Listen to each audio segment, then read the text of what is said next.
కాంగ్రెస్ సమరోత్సాహంతో ఉంది తెలంగాణలో చూసాం. మిగిలిన పార్టీలు కింద మీద పడుతుండగానే వీళ్ళు ఇన్ఛార్జీలను ప్రకటించేశారు. బీజేపీ ఎట్లనే గెలవలేరులే, వీళ్ళని ఓడిపియాలని చెప్పేసి కాంగ్రెస్ కేసారు. ముఖ్యమంత్రి గారు సభలో మాట్లాడుతూ 51 వచ్చినాడు విన్నర్, 49 లూజర్, కేటీఆర్ అది గుర్తుపెట్టుకోవాలని. 39 కన్నా 45 వస్తే బీఆర్ఎస్ వాళ్ళు కొనుక్కుంటే కాంగ్రెస్ వాళ్ళని. హైదరాబాద్ సిటీలో దాంట్లో బీజేపీకి వచ్చిన ఒక సీటు మినహా కాంగ్రెస్కి ఒక సీటు కూడా రాలేదు. మొత్తం బీఆర్ఎస్ వాళ్ళు కొట్టుకుపోయారు. మొత్తం బీఆర్ఎస్కి 1-2 సీట్లు వస్తే కూడా లోక్సభలు చాలా ఎక్కువ. బీజేపీ ఏం ట్రై చేస్తుంది అంటే బీఆర్ఎస్ని ఒక జేడీఎస్ లాగా తయారు చేస్తున్నారు ఇక్కడ.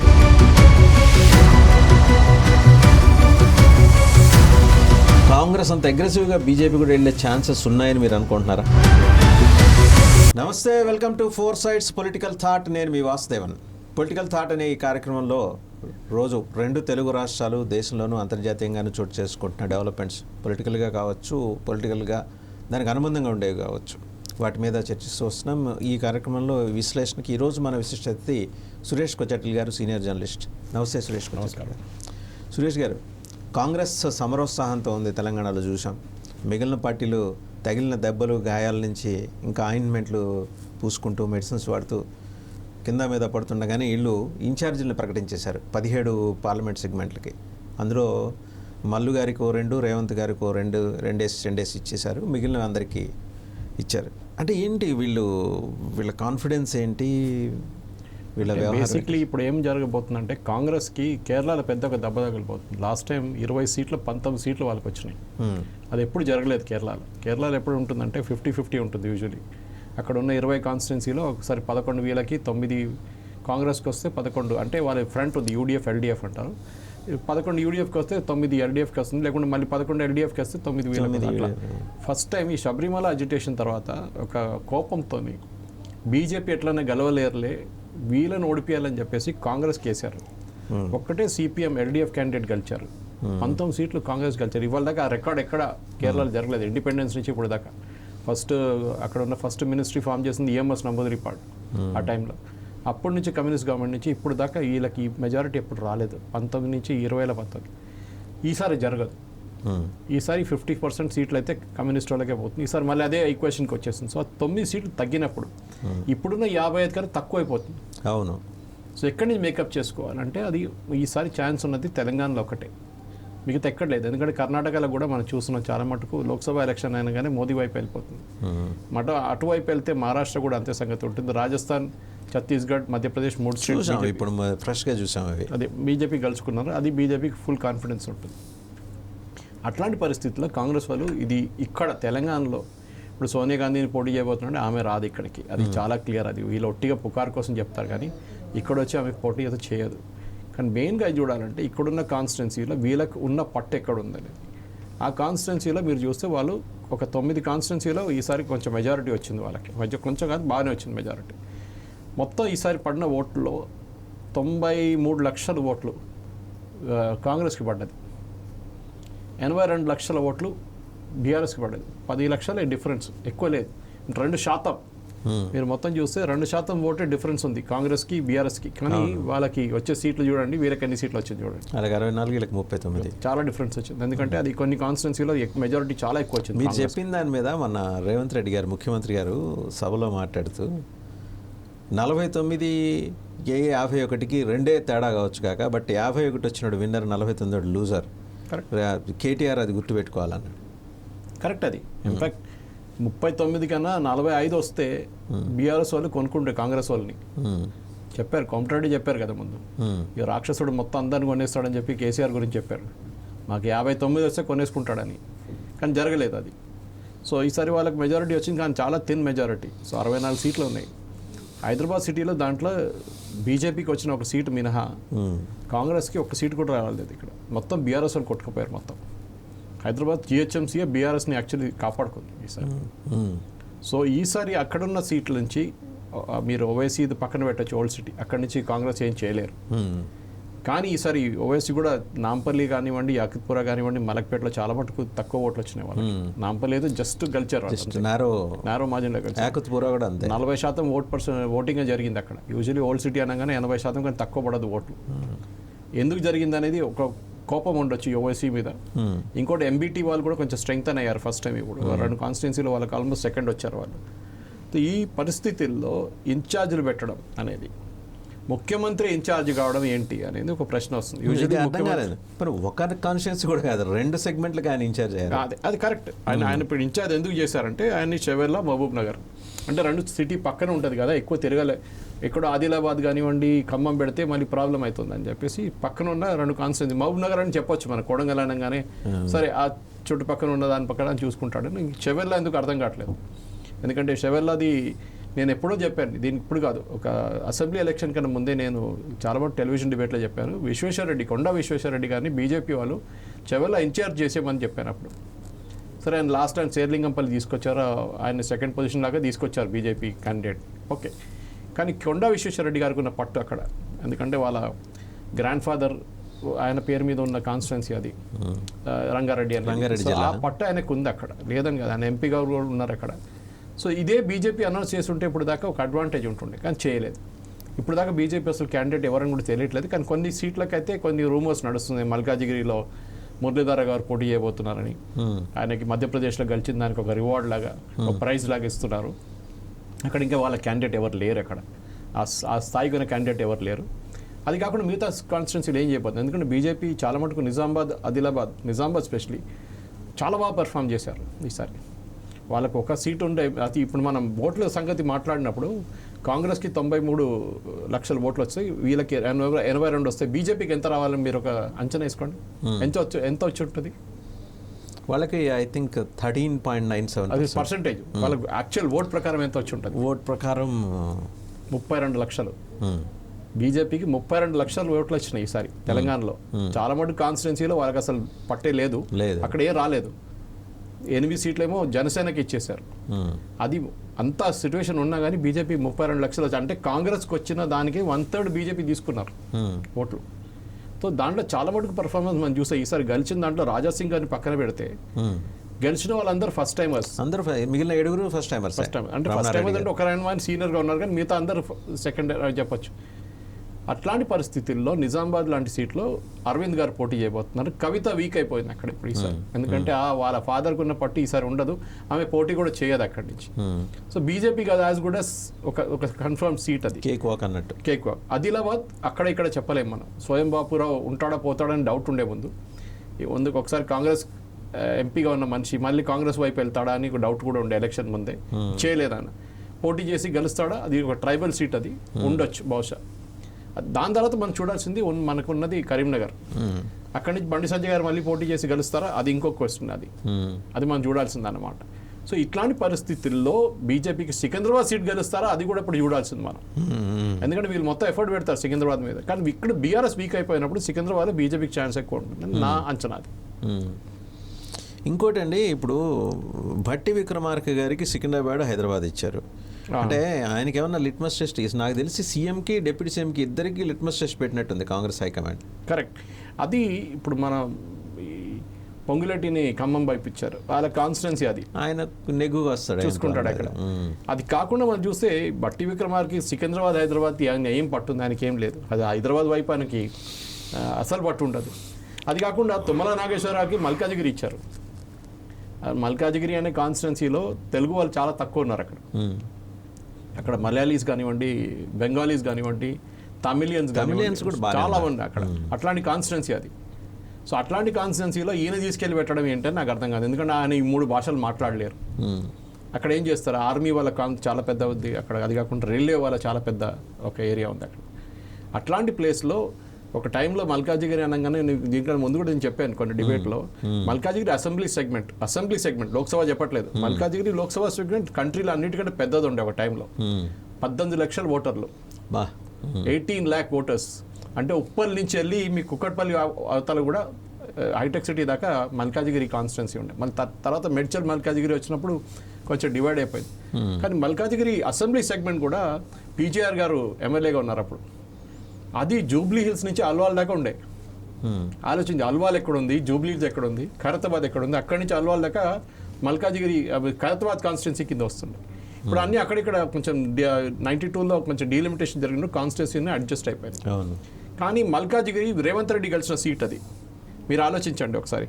మల్కాజిగిరి రేవంత్ రెడ్డి గెలిచిన సీటు ఆయన ఏం చేయబోతున్నారు అక్కడి నుంచి అని పెద్ద క్వశ్చన్ అన్నమాట. సో దీని ప్రకారం మనం చూడాల్సింది ఏంటంటే వీళ్ళకి కాంగ్రెస్కి నేను అనుకుంటాను బహుశా ఒక 6 సీట్లు రావచ్చు, 6 నుంచి 8 రావచ్చు కాంగ్రెస్కి. అంటే ఫోకస్ బాగా పెట్టారు కదా అది సో నేను అదే ఫిగర్స్ చూస్తున్నాను. ఎందుకంటే బీజేపీకి ఏ సీటు రాబోతుంది అనేది బీజేపీ వైపు నుంచి చూస్తే బీజేపీకి 4 సీట్లు రావచ్చు మనం ఇప్పుడు చూస్తున్నాయి. ఎందుకంటే మనం ఒకవైపు కరీంనగర్ మాట్లాడుతున్నాం, కరీంనగర్ టౌన్లో గెలవలేడు ఎందుకంటే మైనారిటీ పాపులేషన్ చాలా ఎక్కువ ఉంది, దానికోసం ఓడిపోయారు ఈసారి బండి సంజయ్. కానీ కరీంనగర్ అవతల ఒక హిందూ పాపులేషన్ ఎక్కువ ఉంది. అది కాకుండా దాని రబ్ ఆఫ్ ఎఫెక్ట్ అంటారు, అంటే కరీంనగర్, నిజామాబాద్, మన ఆదిలాబాద్ మొత్తం కనెక్షన్ ఉంది, ఒకటే ల్యాండ్ మాస్ అన్నమాట అది.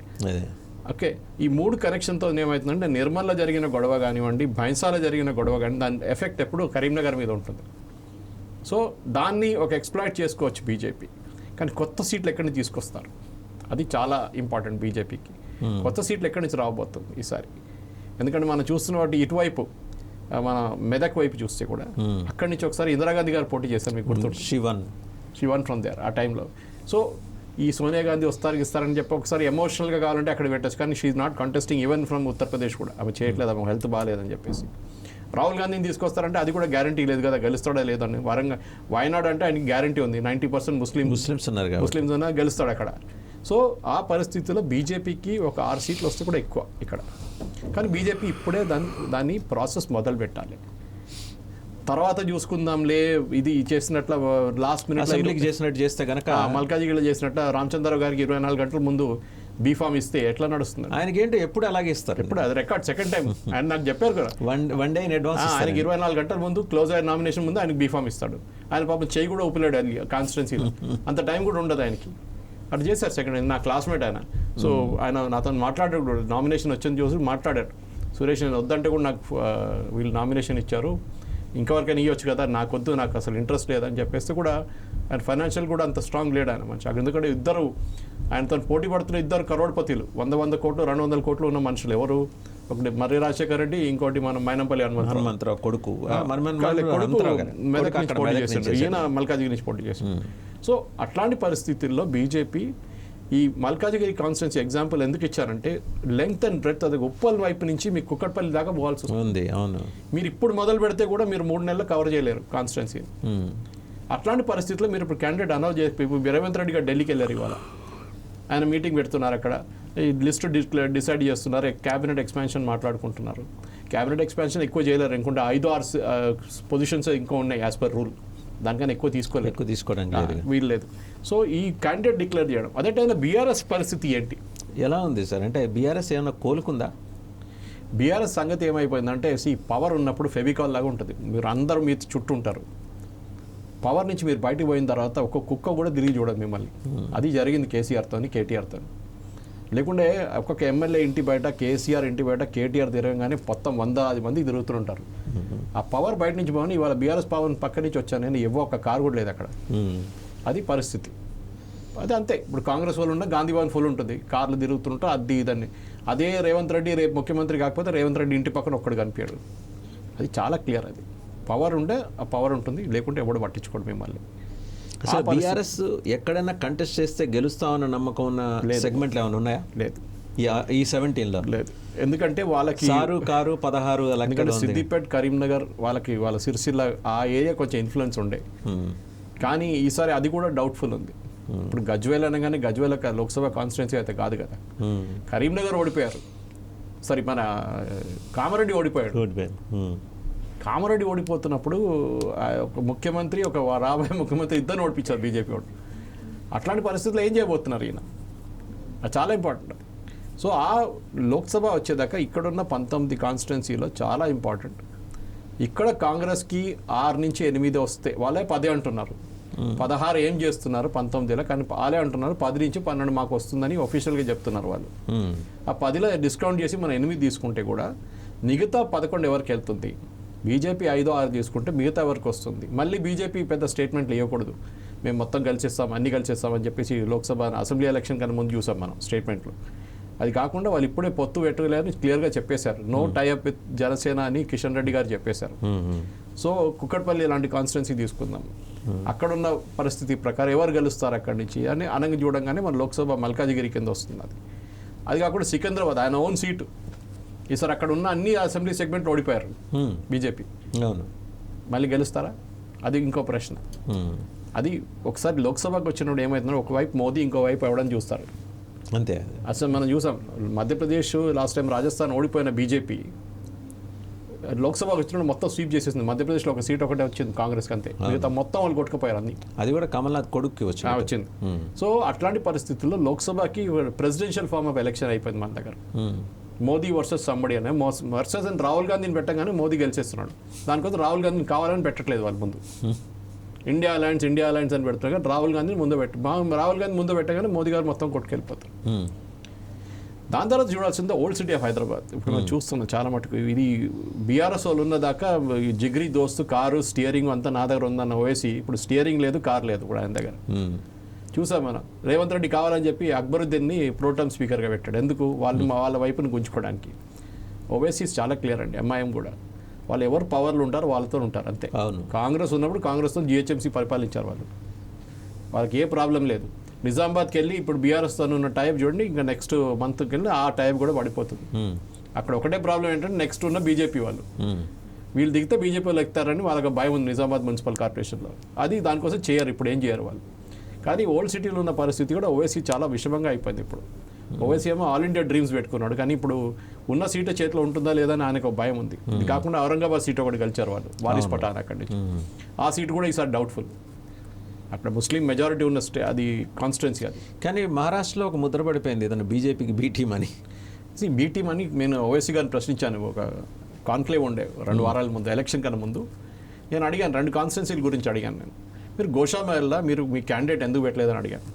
రాజాసింగ్ మీ నంబర్ 1 ఎనిమీ కదా, రాజాసింగ్ వ్యతిరేకంగా మీరు ఎందుకు క్యాండిడేట్ పెట్టలేదు? ఎంఐఎం పెట్టాలి ఉండే కదా ఓల్డ్ సిటీలో, అది కూడా. ఆయన అన్నాడు అక్కడ 15% ముస్లిమ్సే ఉన్నారు గోషామహల్లా, 80% ఏమో ఆయన కాన్స్టిట్యున్సీ వాళ్ళు రాజస్థానీ లోడ్ కమ్యూనిటీ, ఆ ధూల్పేట వైపు అంతా మొత్తం వాళ్ళ చేతిలో ఉంటుంది.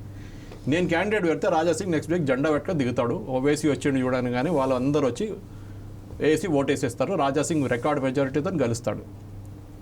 దానికోసం రాజాసింగ్ని మీరు బీజేపీ కాకుండా ఈవెన్ ఇండిపెండెంట్గా పోటీ చేస్తాడు, ఆయన గెలుస్తాడు. ఎందుకంటే వాళ్ళ కమ్యూనిటీ ఉన్నారు ఆయన వెంట, రాజస్థానీ లోడ్ కమ్యూనిటీ ఉన్నారు. అదే పరిస్థితి నేను అడిగాను, మళ్ళీ జూబ్లీ హిల్స్లో మీరు ఎందుకు పెట్టారు? అజరుద్దీన్ వ్యతిరేకంగా మీరు ఎందుకు క్యాండిడేట్ పెట్టారని అడిగాను. మీరు పొత్తుంది కదా మాగంటి గోపినాథ్ ఉన్నాడు బీఆర్ఎస్ నుంచి, మీరు ఎందుకు పెట్టారంటే ముస్లిం ఓట్లు గుంజుకోవడానికి పెట్టారు. నేను ఓపెన్గా చెప్పాడు. అజరుద్దీన్ అనుకున్నాడు అక్కడ వచ్చి ముస్లిం ఓట్లు గుంజుకుంటాను, ఆడికి ఎందుకు నేనే గుంజుకుంటానని నా క్యాండిడేట్ ఫజరుద్దీన్ అని చెప్పి మన షేక్పేట్ కార్పొరేటర్ ఆయన పెట్టాడు. సో ఈ పరిస్థితుల్లో అజర్ గెలుస్తాడులే, ఓవైసీ అసదుద్దీన్ ఓవైసీ గెలుస్తాడు అక్కడి నుంచి. బట్ ఐమ్ టెలింగ్ యూ, ఆయన ఒక నేషనల్ ఎక్స్పాన్షన్ ప్లాన్, బీఆర్ఎస్ ఎట్లా దెబ్బ తగ్గిందో ఆయన కూడా అదే దెబ్బ తగ్గబోతుంది. బీఆర్ఎస్ అనే పార్టీ ఇప్పుడు టీఆర్ఎస్ మళ్ళీ పేరు పెట్టుకోవడం మంచిది. ఎందుకంటే పాపం వాళ్ళకి ఏదో అపశకనం పడినట్లు ఉంది. ఎందుకంటే కొత్త సెక్రటరియట్ కట్టాడు, వాస్తు బాగాలేదని చెప్పి అక్కడ అసలు 6 నెలలు కూడా పోలేకపోయాడు, ఎగిరిపోయింది అక్కడ. ప్రగతి భవన్ కట్టాడు, అదేమో పాపం అది కూడా ఒక ప్రజా దర్బార్ అయిపోయింది ఇప్పుడు అక్కడ. అది కావాలని చెప్పి డిప్యూటీ చీఫ్ మినిస్టర్కి ఇచ్చాడు రేవంత్ రెడ్డి, కావాలని చెప్పి ఇన్సల్ట్ చేయడానికి, అది కేవలం హ్యూమిలేట్ చేయడానికి. ఇట్లాంటి పరిస్థితులు ఉన్నప్పుడు కేసీఆర్ గారు మీరు అడిగిన ప్రశ్నకి ఆయన ఎంత గెలవచ్చు అని నాకు డౌట్. ఒక 2-3 సీట్లు వస్తాయి వాళ్ళకి, అది కూడా చాలా ఎక్కువ, అది కూడా ఎక్కువే. ఎందుకంటే బీజేపీ ఏమంటే సింపుల్, చాలా సింపుల్. కాంగ్రెస్ వాళ్ళ ఏం కూడా అంతే. బీఆర్ఎస్ అనే పార్టీని ఖతం చేసేసేయాలి ఇక్కడి నుంచి. వాళ్ళ ఎమ్మెల్యేలు కొనుక్కుంటారు, సిటీ ఎమ్మెల్యేలు అందరూ లెఫ్ట్ రైట్స్ అనుకుంటారు. దానం నాగేందర్, మాగంటి గోపినాథ్ టీడీపీ నుంచి వచ్చింది. ఓకే, దేవిరెడ్డి సుధీర్ రెడ్డి ఎక్కడ మన ఉన్నాడు, వీళ్ళందరూ వచ్చింది టీడీపీ నుంచే, కాంగ్రెస్ నుంచే. వీళ్ళని తీసుకోవడానికి ఎంతసేపు పడుతుందండి? ఎందుకంటే వాళ్ళకి థ్రెట్ కూడా ఉంది. వాళ్ళ దగ్గర 4 ఎమ్మెల్యేలు ఎక్స్ట్రా ఉన్నారు, వాళ్ళు 65 ఉన్నారు, అంటే సిపిఐ కలుపుకుంటే. అప్పుడు కూడా ఒక థ్రెట్ అది. సో రేపు ఒక మెజారిటీ కావాలంటే 10 ఎమ్మెల్యేలు కొనుక్కుంటాడు. సిటీ గెలవాలంటే ఇక్కడ ఉన్న ఎమ్మెల్యేలను కొనుక్కోవాల్సింది. అది కుత్బలాపూర్ వివేకానంద్ ఉండొచ్చు, అది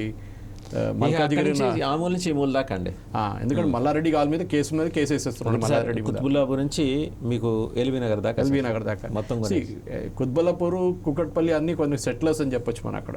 ఈవెన్ ఆంధ్ర మన ఎల్బీ నగర్ వైపు కానివ్వండి, మన వనస్థలిపురం ఆ ఏరియా అంతా మొత్తం వాళ్ళదే ఉండేది, వాళ్ళ చేతిలో. సో ఇప్పుడు ఆ సెటిలర్స్ అనే కూడా వాళ్ళు కూడా ఇప్పుడు చూడట్లేదు. వాళ్ళు అట్లా అసలు ఎల్బీ నగర్లో సెకండ్ వచ్చింది బీజేపీ అండి ఈసారి. అవును, ఇంత వ్యతిరేకత బీజేపీ ఎదుర్కొన్న ఆంధ్రాలో ఇక్కడ సెకండ్ వచ్చారు, మహేశ్వరంలో వచ్చారు బీజేపీ సెకండ్. అవును, ఒక దశలో మహేశ్వరంలో గెలుస్తారేమో అనుకున్నారు. అంటే అప్పుడు కూడా సెకండ్ రావడం మహేశ్వరంలో ఏంటి, మహేశ్వరంలో ఆల్మోస్ట్ 20% ముస్లిమ్స్ ఉన్నారు, అక్కడ బీజేపీ సెకండ్ వచ్చారు. సో ఆ పరిస్థితి చూస్తే మనం ఇప్పుడున్న దాని ప్రకారం బీఆర్ఎస్కి నేను అనుకుంటాను, నా అంచనా ప్రకారం బీఆర్ఎస్కి 1-2 సీట్లు వస్తే కూడా లోక్సభలో చాలా ఎక్కువ. బీజేపీ ఏం ట్రై చేస్తుంది అంటే కర్ణాటక ఎక్స్పెరిమెంట్ లాగా బీఆర్ఎస్ని ఒక జేడీఎస్ లాగా తయారు చేస్తున్నారు ఇక్కడ. అంటే ఒక థర్డ్ ప్లేయర్గా పెట్టేసి పక్కన మెయిన్ ఆపోజిషన్ కాబోతాం అనేది వీళ్ళ ఒక స్ట్రాటజీ అది. కానీ ఇక్కడ లీడర్షిప్, తెలంగాణ బీజేపీ లీడర్షిప్ చాలా వీక్. దాంట్లో మన దగ్గర నేను ఎప్పుడు చెప్తుంటాను, మనకు కావాలని తెలంగాణలో అన్నామలై కావాలి, ఇక్కడ లేడు అన్నామలై, అది ప్రాబ్లం. అన్నామలై లాంటి మనిషి ఇక్కడ ఉంటే ఇప్పుడు దాకా బీజేపీ ఎక్కడికో వెళ్ళిపోతాడు తెలంగాణలో. ఇన్స్పిరేషన్ లీడర్షిప్ అంటే బండి సంజయ్కి ఆ స్కోప్ ఉండి కానీ మరి ఎందుకనో మధ్యలో break. Bandi Sanjay BJP urban centric party అండి, చాలా క్లియర్. బండి సంజయ్ కరీంనగర్ మనిషి, ఆయన హైదరాబాద్ ఎప్పుడు ఆఫిషియల్ ఏరియా నుంచి ఆయన ఎప్పుడు అడ్జస్ట్ కాలేడు హైదరాబాద్లో. హిందీ మాట్లాడాలి, మీరు ఇంగ్లీష్ బాగా మాట్లాడాలి, అట్లాంటి పరిస్థితుల్లో అరవింద్ గారు చూడండి, ఈవెన్ దో ఆయన నిజామాబాద్ అనగానే ఆయన మంచి ఇంగ్లీష్లో మాట్లాడతాడు, హెచ్పిఎస్ ప్రోడక్ట్ ఆయన హిందీలో మాట్లాడతాడు, అన్నీ చేస్తాడు. అది వీళ్ళతో కాదు. సో కొత్త లీడర్లు కూడా లేరు ఎవరు ఇప్పుడు చూడాలంటే. ఇప్పుడు బీజేపీ ఫ్లోర్ లీడర్ ఎవరు అని చెప్పి ఇంకా క్రిస్మస్ తర్వాత డిసైడ్ చేస్తారంట. డిసైడ్ చేయడానికి ఏముందండి, అందరికన్నా సీనియర్ మోస్ట్ ఎవరున్నా ఆయన పెట్టండి, రాజాసింగ్ పెట్టని భయపడుతున్నారు. ఆయన పోయినసారి ఫ్లోర్ లీడర్ ఉన్నప్పుడు ఆయన పార్టీ ఆఫీస్లో రూమ్ కూడా ఆయనకి ఇవ్వలేదు అంటున్నారు, కంప్లైంట్ చేస్తున్నాడు ఆయన. అవును. అట్లాంటి పరిస్థితి ఉన్నప్పుడు మీరు ఫస్ట్ ఆఫ్ ఆల్ మీరు ఎలక్షన్ కోసం ప్రిపేర్ అవుతున్నారా లేదా? కాంగ్రెస్ వాళ్ళు రెడీ అవుతున్నారు, బీఆర్ఎస్ వాళ్ళు కోమాలో ఉన్నారు. కేసీఆర్ గారు ప్రకాష్ జవదేకర్ గారు తెలంగాణ ఇన్ఛార్జిగా వచ్చారు కదా ఎలక్షన్, అడిషనల్ ఇన్ఛార్జ్. అసలు ఇన్ఛార్జి తరుణ్ చుగ్. ఆయన ఎందుకంటే ప్రకాష్ జావడేకర్ యాక్చువల్ ఇన్ఛార్జ్ కేరళ అదే. సో ఇక్కడ తరుణ్ చుగ్ అని ఉన్నారు, మేనన్ ఉన్నారు, వీళ్ళందరూ ఉన్నారు, అరవింద్ మేనన్ ఉన్నారు, అందరూ ఉన్నారు సార్ ఈ వ్యూహకర్తలు అందరూ. కానీ మీరు చూసుంటారు ఈ గెలిచిన సీట్లో వాళ్ళకి ఏం కాంట్రిబ్యూషన్ లేదు. అవును సరే తిరిగారు, అక్కడ అంతే చేశారు, మోదీ గారిని కామారెడ్డికి తీసుకెళ్లారు, అన్నీ చేశారు. సిటీలో ఉన్న ఓట్లు కూడా కొంచెం గుంజుకుంది, మోదీ గారు రోడ్ షోలో గుంజుకున్నారు లాస్ట్ మినిట్లో. కానీ లాంగ్ టర్మ్ ప్లాన్ ఏంటి? మీరు బీఆర్ఎస్ని మొత్తం ఇక్కడ నుంచి వైప్అవుట్ చేసి జేడీఎస్ లాగా తయారు చేసి పక్కన పెట్టాలంటే మీకు స్ట్రాటజీ ఉండాలి, చాలా క్లియర్ స్ట్రాటజీ ఉండాలి. అంటే తెలంగాణలో మేము మెయిన్ ఆపోజిషన్ పార్టీ, ఎందుకంటే ఫర్ ద టైం బింగ్ వదిలేశారా తెలంగాణని ఆంధ్రని? లేదు, తెలంగాణ ఇప్పుడు కూడా ఉందండి, వాళ్ళ రాడార్లో ఉంది. ఎందుకంటే వీళ్ళు ఏం చేయకున్నా కానీ 32 లక్షల ఓట్లు వచ్చినాయి. ఆలోచించండి, లాస్ట్ మినిట్ క్యాండిడేట్ అనౌన్స్ చేసిన తర్వాత కూడా 32 లక్షల ఓట్లు వచ్చినాయి.